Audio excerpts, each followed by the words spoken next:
Digital is making things much more easier to every member of the team because each member will focus on its part and all parts will stick together like a puzzle.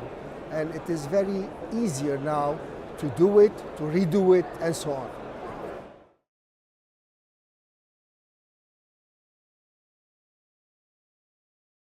Digital is making dentistry much easier and much more accurate to the patient.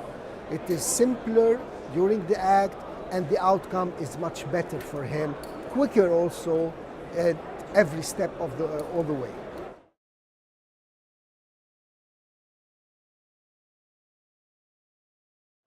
Personally, I'm much more digitally into oral radiology and the impact of digital radiology, CBCT, with the surgical guide. So I'm using it a lot in the digital workflow in manufacturing the surgical guides for implant planning and for implant placement.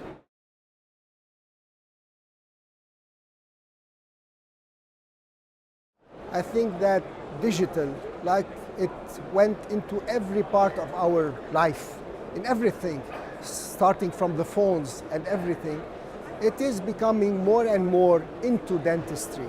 And I think this is something that is going to happen very quickly. And it's going to facilitate every move, every step that we used to take once, 2 times, maybe multiple appointments. But now I think that digital dentistry is on the right track in dentistry.